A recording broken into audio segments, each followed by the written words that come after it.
Shalom Bapak Ibu Saudara-saudara yang terkasih dalam Yesus Kristus, dimanapun saudara berada saat ini, marilah kita bersama-sama mendengarkan firman Tuhan yang malam ini bertema hati sehat hidup kuat, atau subtemanya bahagia bersama Sang Juru Selamat, yang diambil dari Matius pasal yang ke-11 ayat 25 sampai dengan 30. Marilah kita berdoa untuk mempersiapkan hati kita dan pikiran kita untuk mempelajari kebenaran firman Tuhan. Tuhan Yesus, kami bersyukur sebab Engkau adalah Tuhan dan Allah kami yang hidup. Allah yang tidak pernah berubah dulu, sekarang, bahkan sampai selama-lamanya. Kami berterima kasih karena Engkau mengundang kami untuk datang kepadamu, agar kami memperoleh kelegaan, damai, sejahtera yang berasal daripadamu. Kami mohon biarlah Roh Kudus mengambil alih pemberitaan firman Tuhan ini, supaya hati dan pikiran kami dikenyangkan oleh kebenaran firman-Mu, dan kami dikuatkan untuk menjalani hidup kami sesuai dengan firman-Mu. Dalam nama-Mu kami berdoa. Amin. Saudara-saudara, hati sehat, hidup kuat. Matius 11 ayat 25 sampai dengan 30. Saudara, di depan rumah kami ada bunga yang diberi nama Wijaya Kusuma. Dan bunga ini dengan potnya diberi oleh teman istri saya.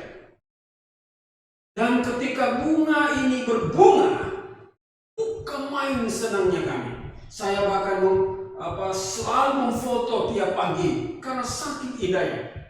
Dan berbulan-bulan, bahkan bertahun-tahun kami menikmati bunga Wijaya Kusuma ini ketika berkembang. Sangat indah sekali. Tapi apa yang terjadi? Lama-kelamaan kami lihat, bunga ini malah bukannya tidak berbunga, tapi bunga ini lama-kelamaan menjadi layu dan tumbuh tanaman lain yang daunnya bukan bunga Wijaya Kusuma. Dan setelah saya periksa dengan teliti, ternyata itu adalah tumbuhan liar yang notabene itu adalah benalu yang bijinya dibawa oleh burung-burung kecil yang selalu hinggap di bunga itu. Apa yang terjadi, saudara? Seperti gambar yang di sebelah kanan, kita melihat ada bunga Wijaya Kusuma yang tadinya sangat indah, dirusak oleh benalu dan jadinya seperti ini. Ini sudah 1 tahun lebih saya taruh di pot yang kecil ini. Saya coba bersihkan akar-akar, saya keluarkan benalunya. Tetapi apa terjadi sampai hari ini, bahkan sampai dengan detik ini, pohonnya masih sama dengan apa yang kita lihat di gambar di sebelah kanan ini. Saudara, firman Tuhan di Amsal 4 ayat 23 dikatakan, jagalah hatimu dengan segala kewaspadaan, karena dari sanalah terpancar kehidupan. Kenapa kita perlu menjaga hati dengan segala kewaspadaan? Kalau tidak, saudara, benalu akan masuk dan akan merusak hati kita. Namun tidak perlu khawatir, karena di Mazmur 140 ayat 3 Tuhan berjanji Ia akan menyembuhkan orang yang hancur hatinya dan membalut luka-luka mereka. Dan di Matius pasal yang ke-11 ayat 25-30 Yesus mengundang agar orang-orang yang percaya kepadanya dipulihkan kehidupan rohani mereka.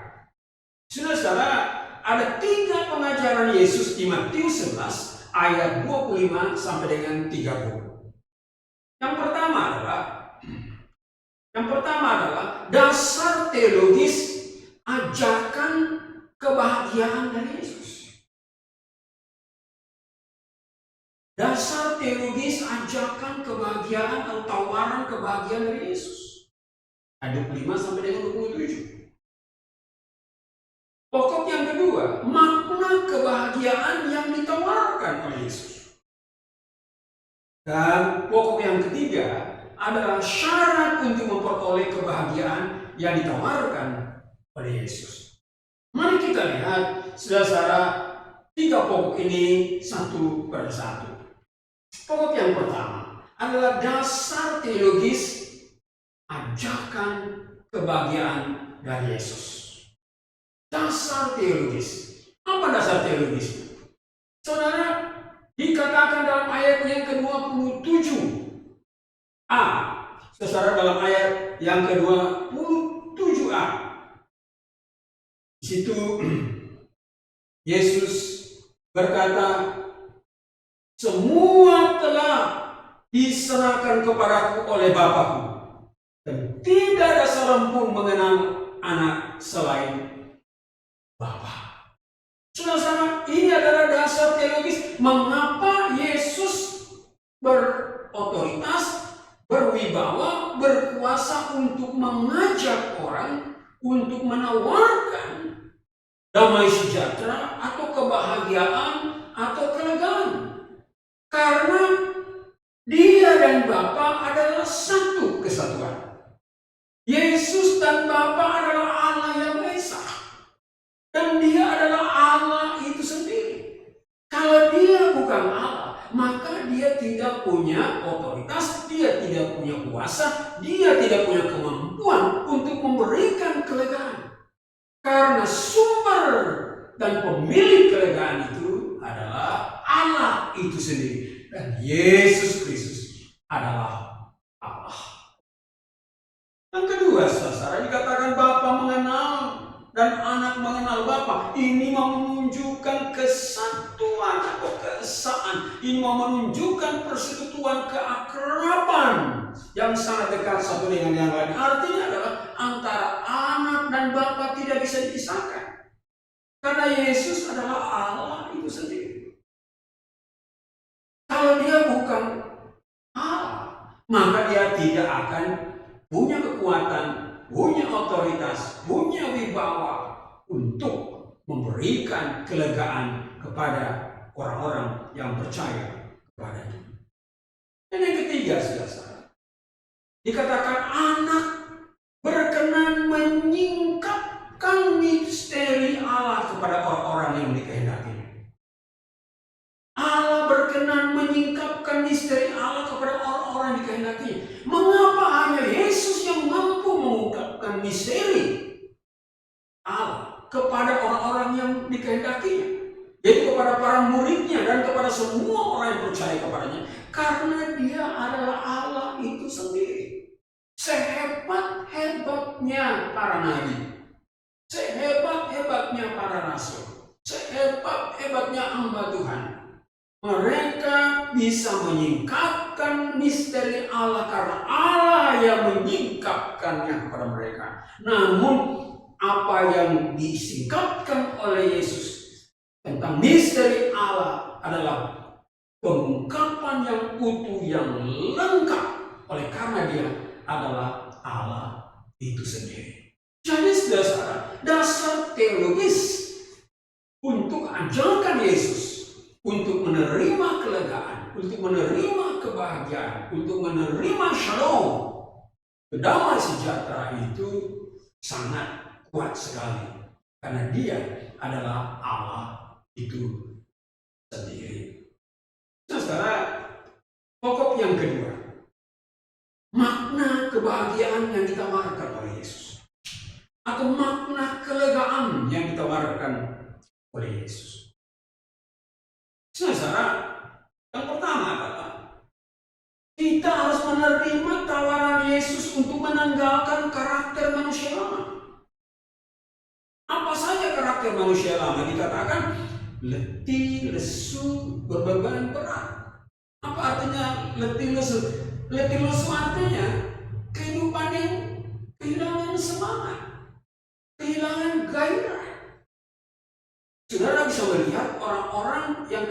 semangat kira-kira seperti apa? Orang-orang kehilangan gairah hidupnya kira-kira seperti apa? Bagaimana tiba-tiba kalau seorang petani letih lesu dan dia tidak lagi punya semangat, dia akan abaikan semua pekerjaan. Dia akan menjadi orang yang merasa tidak berguna lagi. Dan kemudian yang kedua, saudara-saudara, adalah karakter manusia lama. Orang merasa terbebani. Begitu berat beban ini. Dan biasanya, saudara-saudara, apa yang sebenarnya terjadi dengan karakter manusia lama? Yang pertama adalah kita lihat kesombongan atau keangkuhan. Yang kedua, adanya kepahitan di dalam hati seseorang. Kita kepahitan terhadap perbuatan orang lain, tindakan orang lain. Kita juga merasa bersalah terhadap perbuatan kita atau perkataan kita kepada orang lain. Saya masih ingat, saudara, ada seorang yang berkata begini, kalau waktu itu bisa dikembalikan, saya tidak akan pernah berkata kalimat itu kepada istri saya. Apa yang terjadi, saudara? Dia pernah menyatakan atau mengatakan kalimat yang menyakiti hati istrinya. Tidak lama sesudah mereka menikah, dia mengatakan kalimat yang mungkin biasa dikatakan kepada orang-orang di kantornya atau kepada teman-temannya. Dan saudara, kalimat ini, kata ini membuat dia merasa bersalah. Kenapa? Tiap kali dia mengatakan sesuatu, istrinya akan membalikan kalimat yang pernah diucapkan oleh dia ketika mereka belum lama menikah. Maka dia berkata kepada saya, Agustinus, kalau waktu itu bisa dikembalikan, saya tidak akan pernah mengatakan kalimat itu. Jadi dia merasa bersalah, guilty feeling. Kemudian yang berikutnya adalah, saudara, kita terbebani oleh karena kebencian. Kita membenci seseorang, kita dendam kepada seseorang, kita dendam kepada orang lain. Dan kita juga terbebani oleh karena apa? Iri hati kepada orang. Orang itu sudah seperti ini, saya kok begini-begini saja. Kami dulu di sekolah, saya sebenarnya lebih pintar dari dia, tapi kok kenyataannya kok dia lebih maju. Waktu sekolah, saya lebih makmur, dia orang miskin. Lah, sekarang dia sukses, makmur, saya kok biasa-biasa saja. Dan saudara-saudara, ini menjadi beban, menyebabkan kehidupan letih lesu.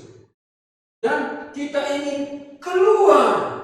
Dan Yesus, saudara, menawarkan hal ini. Ayo, terimalah tawaranku. Tanggalkanlah karakter manusia lamamu itu. Kesombongan, kepahitan, rasa bersalah, kebencian, dendam, iri hati, dan lain-lain sebagainya. Makna kebahagiaan yang kedua adalah kita menerima tawaran Yesus untuk mengenakan karakter manusia baru, yaitu kelegaan. Apa artinya kelegaan? Kelegaan itu artinya, saudara, tidak ada lagi yang membebani kita, tidak ada lagi yang menekan kita. Apa itu? Shalom atau damai sejahtera. Pengampunan, kita memberi pengampunan kepada orang yang bersalah kepada kita, bahkan orang yang menyakiti kita. Orang yang tidak layak untuk diampuni. Kita juga menunjukkan kebaikan kepada setiap orang tanpa memandang muka. Kita juga mengenakan kerendahan hati. Kita juga belajar bersabar terhadap orang lain. Dan saudara-saudara, ini karakter manusia baru. Dan jika ini ada pada kita, maka kita menjadi lega. Damai sejahtera bukan berarti, saudara-saudara, segala sesuatu akan berjalan dengan baik. Hari ini sakit, besok pasti sembuh.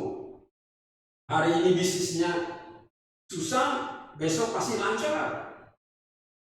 Hari ini PHK, besok pasti sudah dapat kerjaan baru. Bukan itu yang dimaksudkan. Tapi goncangan apapun yang terjadi di luar diri kita, kita merasa tenang. Kenapa? Karena kita tahu hidup kita ada di tangan Yesus. Dia adalah Tuhan dan Juru Selamatnya. Penguasa alam semesta ini. Dia bukan hanya berkuasa atas dunia usaha, dunia pekerjaan, dunia keluarga, gereja bahkan. Tapi dia berkuasa atas alam semesta. Surga dan dunia ada di bawah kekuasaan. Saudara, pokok yang ketiga. Bagaimana caranya untuk memperoleh kebahagiaan? Ternyata ada syarat untuk peroleh kebahagiaan yang ditawarkan oleh Yesus. Itu ayat 29, 30. Ada syarat, saudara. Dan syarat itu adalah syarat yang Yesus sendiri sudah lakukan. Saudara, dikatakan dalam ayat yang ke-30, saudara. Kenapa ini? Agar jiwa kita mendapat kelegaan, kita harus memikul kuk yang dipasang oleh Yesus dan belajar kepada Yesus. Dan Yesus berkata di ayat yang ke-30, saudara, kuk yang dipasang Yesus itu menyenangkan. Dan beban yang dipikulkan Yesus kepada kita juga itu ringan.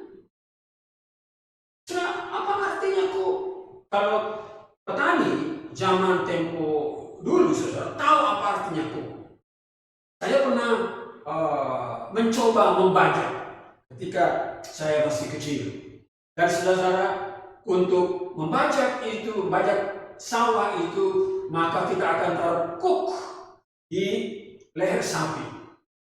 Karena kuk itu dipasang di leher sapi, maka kita bisa mengendalikan sapi itu ke kiri, ke kanan, lurus. Kenapa? Karena ada kuk yang ada di leher dia. Dan Yesus ingin kita memikul kuk yang dipasang oleh Yesus, bukan yang dipasang oleh orang lain, bukan juga kita yang masang sendiri, saudara. Persoalannya orang, saudara, seringkali kuk yang kita pikul itu bukan kuk kita, itu kuk orang lain. Kuk yang kita pakai adalah kuk yang dipaksakan oleh orang lain. Apa artinya memikul kuk yang dipasang oleh Yesus? Yesus tidak akan memasang kuk yang tidak cocok dengan kita. Yesus itu sangat mengasihi saudara dan saya. Dan kepada saudara dan saya, Dia akan memikulkan kuk yang tepat sesuai dengan saudara, sesuai dengan tujuan Tuhan, dan sesuai dengan kekuatan saudara. Coba contoh kuk itu. Masih ingat dengan kasus Ayub? Tuhan memikulkan kuk kepada dia. Kuk apa, saudara? Kuk untuk menyatakan kepada iblis dan kepada dunia bahwa iman kepada Allah itu lebih kuat daripada cobaan apapun juga. Itulah sebabnya ketika iblis menaruh penyakit dalam tubuhnya, dan sebelum menaruh penyakit dalam tubuhnya, iblis menyebabkan kematian anak-anak, menyebabkan kehilangan bisnisnya, ternak-ternaknya, kehilangan usahanya. Dengan kata lain, saudara-saudara, Ayub bukan lagi dari kaya menjadi zero, menjadi nol, bahkan minus. Dan kuk itu dipikul oleh Ayub. Dan Tuhan mengizinkan dia mengalami itu.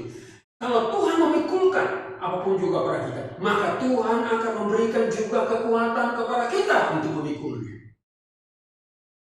Seorang ibu pernah berkata kepada saya begini, Pak Pendeta, katanya, saya prihatin.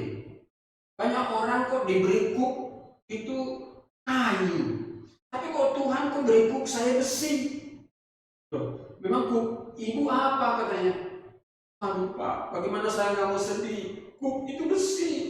Karena ternyata anak saya menikah dengan seseorang dan sekarang anak saya itu meninggalkan Tuhan, tidak ke gereja lagi, tidak mau tahu dengan Tuhan. Dia dulu aktif di gereja, sekarang dia tidak mau lagi ke gereja. Dan rasanya berat bagi saya. Jadi kuk saya itu seperti besi rasanya, bukan kayu lagi. Kemudian saya berkata kepada ibu-ibu, kuk yang diberikan oleh Yesus pasti akan sesuai dengan ukuran kekuatan ibu. Kalau Tuhan memberikan kuk besi kepada ibu, Tuhan juga akan menguatkan ibu untuk memikulnya, untuk berjalan. Sebab apa tujuannya? Tujuan Tuhan menaruh kuk itu adalah supaya Tuhan bisa mengendalikan kita. Tuhan bilang kiri, kita ke kiri. Tuhan bilang lurus, lurus. Tuhan bilang ke kanan, kanan. Tanpa kuk itu, saudara, Tuhan tidak bisa mengendalikan kita. Kadang-kadang dalam hidup kita, Tuhan izinkan hal-hal yang tidak baik terjadi pada kita. Tujuannya adalah Tuhan ingin mengendalikan hidup kita. Kadang-kadang Tuhan memasang kuk itu kegagalan. Apakah dalam bisnis, dalam pekerjaan, bahkan kadang-kadang gagal dalam rumah tangga. Itu juga kegagalan kuk yang diinginkan oleh Tuhan. Sebab jika tidak ada kegagalan itu, kita akan merasa hebat, manusia yang kuat, manusia yang mampu berjalan sendiri. Dan akhirnya saudara, kita akan menyimpang dari jalan Tuhan. Dan Yesus berkata, kuk yang kupasang, yang kuberikan kepadamu, itu menyenangkan. Dan beban yang kupikulkan kepadamu juga sebenarnya ringan, berbeda dengan saya. Kuk yang kupikul itu yang diberikan Bapa kepadaku adalah untuk menderita dan mati untuk memikul dosa-dosa manusia. Allah yang Maha Kudus, Yesus Kristus, Allah yang Maha Kudus, mau menjadi hamba, mau mengambil rupa manusia yang berdosa dan mati untuk memikul dosa-dosa manusia. Bukan main. Itu kuk yang dipasang, tujuannya apa? Supaya manusia diselamatkan. Tuhan menaruh kuk di leher kita dalam kehidupan rohani kita, dalam kehidupan sebagai anak Tuhan. Tujuannya bukan untuk membunuh kita, membinasakan kita, menghancurkan kita, dan membuat kita menjadi orang yang tidak berguna, tapi justru supaya melalui hidup kita anak Tuhan dipermuliakan. Saya ingat saudara, ada sepasang suami istri berdoa. Berdoa adalah, Tuhan, kami menyerahkan hidup kami kepadamu, dan jadilah kehendak-Mu bagi kami. Pakailah hidup kami untuk keselamatan negeri yang akan kami kunjungi. Akhirnya suami istri ini berangkatlah ke Afrika, ke satu daerah, satu negara, dan mereka saudara tidak diterima di situ. Bahkan istrinya mati. Dan laki-laki ini, suami ini pulang ke negaranya menjadi orang ateis yang membenci Tuhan. Karena dia anggap bahwa Tuhan itu tidak adil, Tuhan itu tidak baik. Tetapi saudara, beberapa tahun kemudian, anak yang tadinya adalah anak yang kudisan yang sering datang mengunjungi rumah mereka, gubuk mereka, ternyata sudah menjadi seorang pendeta. Dan dalam satu pertemuan dia memberikan kesaksian bahwa karena pelayanan suami istri yang bernama ini, sekarang sudah berdiri sekian banyak gereja, sekian banyak rumah sakit, sekian banyak sekolah. Dan di kuburan ibu yang meninggal karena mengasihi kami itu, sekarang ada salib yang putih yang bertuliskan bahwa karena kasih kami diselamatkan. Sudah saat itu aku. Tuhan kadang-kadang menaruh penyakit kepada kita seperti Paulus, saudara. Paulus dikatakan ada satu penyakit yang ditaruh. Paulus bahkan berdoa, Tuhan, angkatlah kuk ini, angkatlah penyakit ini. Tapi apa kata Tuhan kepadanya? Cukuplah. anugerahku bagimu. Sebab justru dalam kelemahanlah kuasaku menjadi sempurna. Kalau itu tidak ada, Paulus akan merasa itu kekuatan dia. Tapi karena itu ada dalam dirinya, maka Paulus sadar dia berhasil, dia bisa hebat karena kuasa Tuhan semata. Maka Yesus mengatakan, yang kupasang itu sebenarnya menyenangkan, dan beban yang dipikulkan itu adalah sebenarnya ringan. Jadi gimana caranya supaya menyenangkan dan ringan, saudara? Ya kalau Yesus bilang kiri, kalau firman Tuhan bilang lurus. Jangan Tuhan bilang lurus kita belok. Kalau Tuhan belok, belok, jangan lurus. Kan ada lagu, trust and obey. There is no other way to be happy in Jesus but to trust and obey. Ya. Jadi lagu itu katakan, percayalah dan taatlah kepada Yesus, maka engkau akan berbahagia. Tidak ada jalan lain. Kamu akan berbahagia kalau kamu tidak taat dan setia pada Yesus. Jadi saudara, inilah yang dimaksud. Syarat itu, yang dipasang Yesus itu menyenangkan, dan beban yang dipikulkan Yesus itu sebenarnya ringan. Syarat yang kedua, saudara, agar jiwa kita mendapatkan kelegaan, kita harus mengenakan karakter Yesus. Yang apa, saudara? Yang lemah lembut dan yang rendah hati. Saudara, agar kita mendapatkan kelegaan, agar kita mendapatkan shalom, damai sejahtera dalam hidup kita, maka kita harus mengenakan karakter Yesus yang lemah lembut dan yang rendah hati. Kita mungkin bisa menguji diri kita, benarkah kita ini lemah lembut? Apa artinya lemah lembut? Kita lemah lembut terhadap firman Tuhan.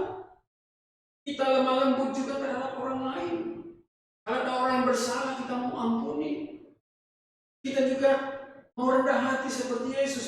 Yesus adalah Allah yang bersedia menjadi hamba, menjadi manusia, dan bahkan mati. Dia mau merendahkan hati untuk keselamatan kita. Itulah justru Yesus katakan, kenakanlah karakterku, belajarlah kepadaku. Aku ini lemah lembut dan rendah. Tuhan menawarkan itu. Saudara, kalau kita ingin memperoleh kebahagiaan ini, syarat ini juga harus dipenuhi.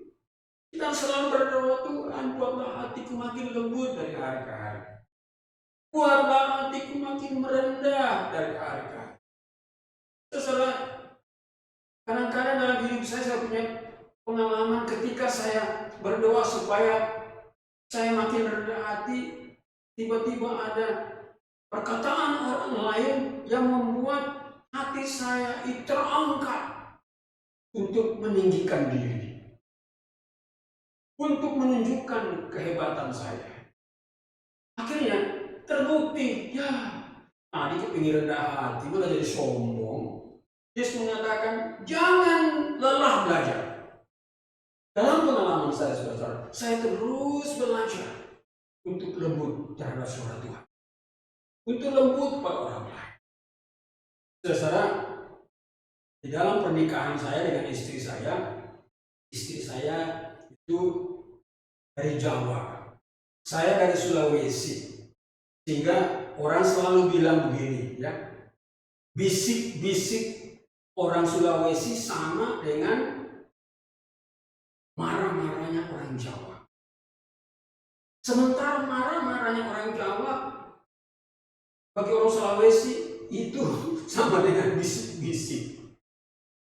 Terus saudara, apa maksudnya? Ya, saya sebagai orang dari Sulawesi harus belajar lebih lembut kepada istri saya, menyesuaikan dengan kehidupan dia. Saudara, dengan orang lain saya harus belajar untuk rendah hati. Walaupun kenyataannya sering gagal, tapi terus belajar. Nah, saudara, bagaimana kita melihat tema kita hari ini dalam kesimpulan dan rencana aksi? Yang pertama, saudara, jangan biarkan siapapun meracuni kehidupan rohani saudara dengan perkataan mereka. Seperti yang terjadi dengan Adam yang diracuni oleh iblis. Sehingga apa yang terjadi, saudara? Dia tahu firman Tuhan, tapi dia mengikuti kata-kata beracun dari iblis yang merusak hubungannya dengan Allah, yang merusak hubungan dengan istrinya, dan bahkan saudara yang membawa dosa masuk ke dalam dunia. Saudara, Kain juga diracuni oleh iri hati. Makanya saya selalu mengatakan, akibat iri hati Kain, 1/4 manusia binasa. 1/4. Kenapa manusia baru 4 waktu itu kan? Dan Hawa, Kain dan Habel. Ketika Habel dibunuh oleh Kain, berarti 1/4 manusia binasa, betul kan? Karena iri hati, saudara. Iri hati itu sangat berbahaya sekali. Yang kedua, saudara, terbukalah kepada Allah. Akuilah dosa-dosa yang selama ini menggerogoti kesehatan rohani saudara, bahkan fisik saudara. Selesaikanlah satu persatu. Mazmur 147 ayat 3 dikatakan, Ia menyembuhkan orang yang hancur hatinya dan membalut luka-luka mereka. Datanglah kepada Tuhan, saudara. Datanglah kepada Yesus. Yesus, Engkau mengundang aku, marilah kepada semua yang letih lesu. Aku mengaku aku salah satu yang letih lesu itu. Sembuhkanlah aku ya Yesus. Hatiku hancur. Tuhan balutlah luka-lukaku. Dan Tuhan pasti akan melakukan bagi orang yang datang kepadanya dan memohon belas kasihan. Yang ketiga, saudara, kesombongan atau keangkuhan. Bapak Gereja Agustinus, Santo Agustinus berkata, kesombongan mengubah malaikat menjadi iblis. Kerendahan hati menjadikan manusia seperti malaikat. Wow. Jadi saudara, kalau ini diterapkan ke kita, kesombongan mengubah kita menjadi iblis. Tak heran banyak orang perilakunya kayak iblis. Lihatlah di media sosial. Bagaimana orang-orang itu melakukan pelecehan seksual. Bagaimana framing yang dibuat untuk mencelai orang lain, yang menyebabkan orang lain masuk penjara, padahal orang itu tidak bersalah, tapi itu bisa terjadi. Kenapa, saudara? Karena itu adalah sifat iblis. Tetapi kerendahan hati akan menjadikan kita seperti malaikat. C.S. Lewis berkata bahwa kesombongan adalah penghancur dan sebagai kanker rohani yang mengikis mati seseorang.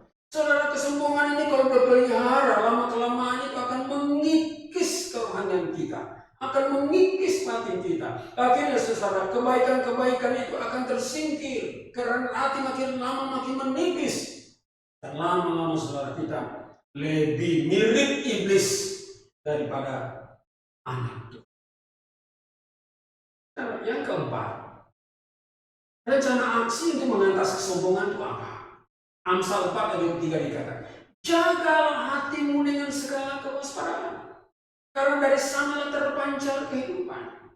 Jadi hati kita ini kita harus jaga sedemikian rupa. Bagaimana menjaga hati kita dengan segala kewaspadaan? Salah satunya adalah dengan setia membaca dan merenungkan firman Tuhan. Kita bersyukur saudara-saudara, di tangan kita Alkitab sudah diterjemahkan dalam bahasa kita. Kalau saudara belum juga merasa puas dengan bahasa Indonesia, sudah ada dalam terjemahan dalam banyak bahasa daerah. Kalau ingin lagi Anda mengatakan bahwa saya tidak puas, saya ingin melihat bahasa Inggrisnya, Anda bisa juga. Anda mengatakan saya ingin yang bahasa aslinya, Anda mau belajar Yunani, Ibrani, silakan. Tapi saudara, ini penting untuk menjaga hati kita dengan segala kewaspadaan. Dan salah satu juga adalah kita bergaul karib dengan orang-orang yang takut akan Tuhan. Bagaimana hati kita itu kita jaga, kita bertemu dan berbicara dengan orang-orang yang baik dan orang yang benar. Kenapa? Kalau hati tidak dijaga, saudara, maka akan terpancar hal-hal yang buruk dari hati kita. Dan itu bentuknya apa? Tindakan-tindakan jahat, kataan yang kasar, yang menghina, dan lain-lain sebagainya. Saudara, yang keempat adalah kepahitan dan akar pahit. Kadang-kadang saudara, kita ini dikuasai oleh kepahitan, kita memiliki kepahitan terhadap orang lain. Perbuatan orang lain menyebabkan kita kepahitan. Mungkin itu saudara kita, mungkin itu orang tua, mungkin itu anak kita, mungkin itu keluarga kita, mungkin itu atasan kita, mungkin itu adalah tetangga kita, siapapun juga mereka. Dan biasanya, saudara, akar pahit itu akan merusak kehidupan rohani kita. Dan biasanya dimulai dengan apa? Menyalahkan diri sendiri dan orang lain. Dan akibatnya tidak bisa mengampuni diri sendiri. Dan juga tidak bisa mengampuni orang lain. Jadi aksinya apa, saudara? Ibrani 12 ayat 15 dikatakan, jagalah supaya jangan seorang pun kehilangan anugerah Allah, agar jangan tumbuh akar pahit yang menimbulkan kerusuhan dan mencemarkan banyak orang. Caranya apa? Ampunilah, lepaskanlah pengampunan. Dalam banyak kesaksian, saudara, orang-orang yang mau mengampuni orang yang bersalah kepada mereka, yang berbuat jahat kepada mereka, yang merugikan mereka, justru saudara-saudara, pengampunan itu mencabut akar pahit itu dari hati kita. Nah, mungkin bekas luka itu masih ada, tetapi saudara-saudara, pengaruhnya itu sudah hilang. Kita benar-benar mengalami kelegaan, shalom, damai sejahtera Kristus. Oleh karena saudara kita mencabut akar pahit. Bagaimana cara mencabutnya? Ampuni, sekalipun itu menyakitkan saudara-saudara. Menyakitkan. Sulit untuk mengampuni orang yang merugikan kita. Sulit mengampuni orang yang telah membahayakan kita. Bahkan saudara-saudara mungkin yang sudah mengambil nyawa keluarga kita. Sulit, saudara. Tapi Yesus berkata, ampunilah musuhmu, kasihilah musuhmu. Dan saudara, dengan mengampuni orang lain, maka akar pahit sekalipun begitu dalam tertanam, oleh karena orang itu, pelan-pelan itu akan tercabut dari hati dan jiwa, dan akan berganti dengan kelegaan, shalom dan damai sejahtera yang dikatakan Yesus ini. Yang kelima, saudara, bagaimana dengan kebencian? Menyalahkan orang lain dan tidak bisa mengampuni orang. Apa yang kita harus lakukan? Kita harus mengasihi dan mengampuni. Amsal 17:22, hati yang gembira adalah obat, tetapi semangat yang patah mengeringkan tulang. Bagaimana, saudara, hati yang gembira adalah obat? Bagaimana supaya menjadi obat yang maju, hati itu menjadi gembira? Yaitu dengan mengasihi dan mengampuni orang lain, termasuk orang-orang yang menyakiti kita dan merugikan kita. Ada yang mengatakan, wah, untuk orang tertentu saya mau ampuni, tapi orang seperti itu nggak mungkin saya ampuni. Untuk suku lain saya bisa ampuni, tapi untuk suku itu, maaf lahir batin, saya tidak bisa ampuni. Untuk ras lain boleh saya ampuni, tapi untuk ras itu, maaf lahir batin, saya tidak bisa ampuni. Tidak, saudara. Kita tidak bisa memilih memberikan pengampunan karena ras, karena suku, karena bangsa, karena perbedaan budaya. Karena Yesus berkata, kasihilah dan ampunilah musuh. Kita sebagai orang yang percaya, untuk mengangkat kebencian dari diri kita, kita harus lawan dengan jalan mengampuni orang itu. Walaupun itu rasanya sakit, saya percaya Anda mau melakukan hari ini. Kalau masih ada orang yang saudara belum bisa ampuni, ampunilah dia. Saudara akan mengalami bagaimana Roh Kudus itu akan mengeluarkan akar pahit dari hati saudara. Akan berganti dengan kelegaan, akan berganti dengan shalom, damai sejahtera. Saudara, bagaimana dengan iri hati? Iri hati biasanya berakar pada rasa rendah diri dan juga ketidakpuasan. Amsal 14:30 dikatakan hati yang tenang menyegarkan tubuh, tapi iri hati membusukkan tulang. Saudara, dengan kita iri hati, yang seringkali yang terjadi, saudara, orang yang kita iri hati nggak tahu iri hati itu kan.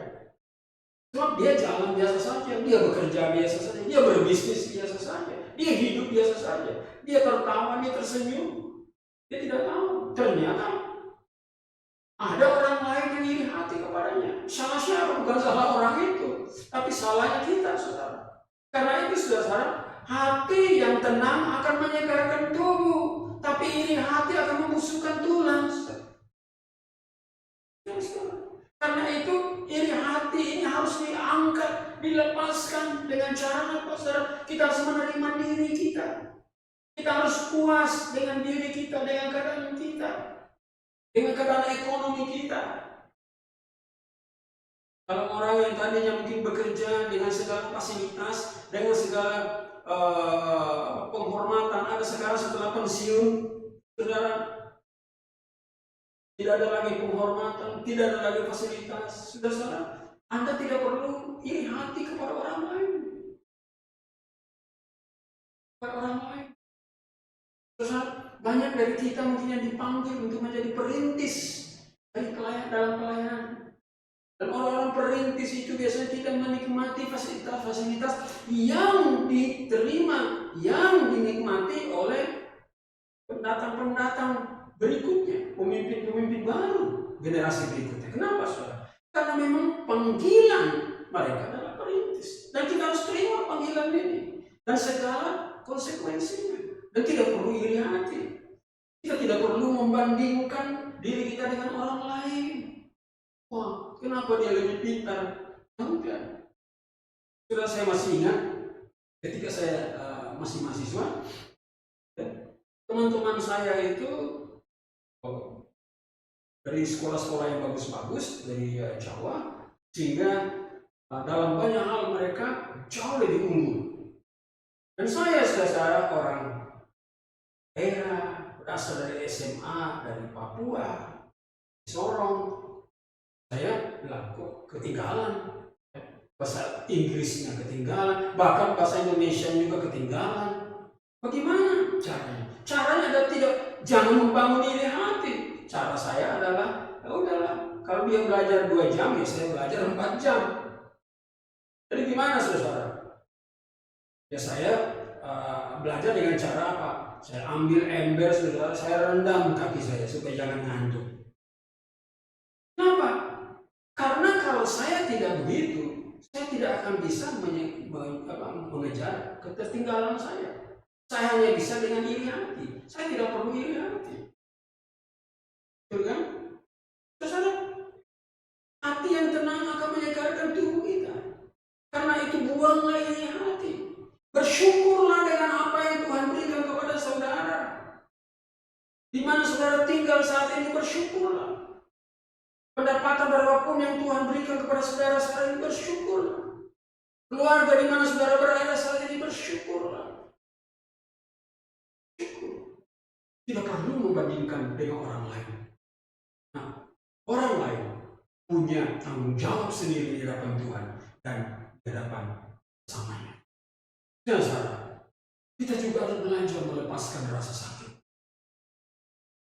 Gimana, saudara? Berpalinglah kepada Allah dengan rasa sakit.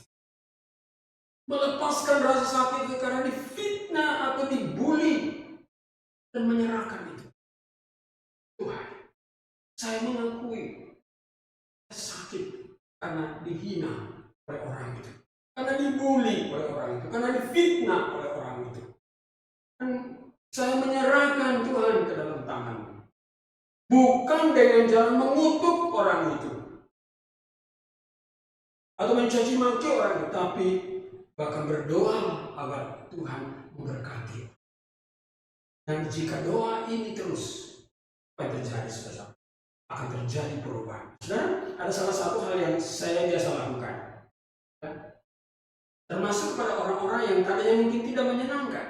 Apa yang saya lakukan, saudara? Saya menggunakan Bilangan pasal 6 ayat 23 sampai dengan 26, ya, untuk berdoa. Tuhan berkatilah.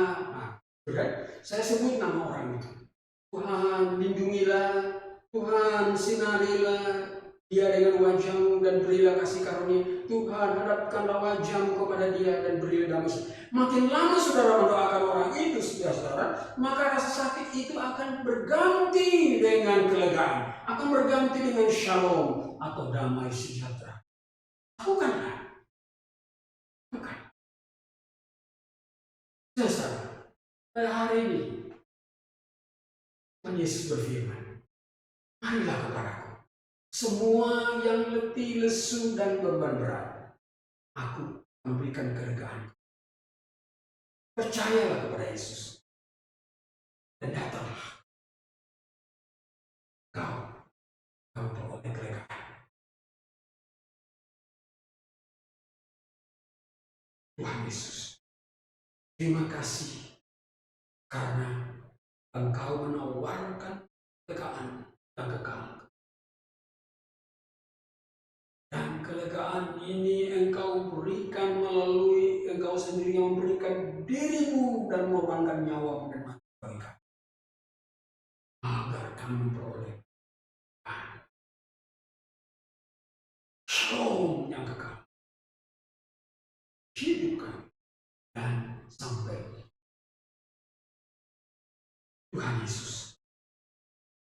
Berkatilah saudara-saudaraku yang mendengarkan firman Tuhan dan juga mereka yang mendengarkan rekamannya melalui YouTube. Tuhan lindungilah mereka dan keluarga mereka. Tuhan sinarilah mereka dengan wajah-Mu dan berilah kasih karunia. Tuhan Yesus hadapkanlah wajah-Mu kepada mereka dan berilah damai sejahtera.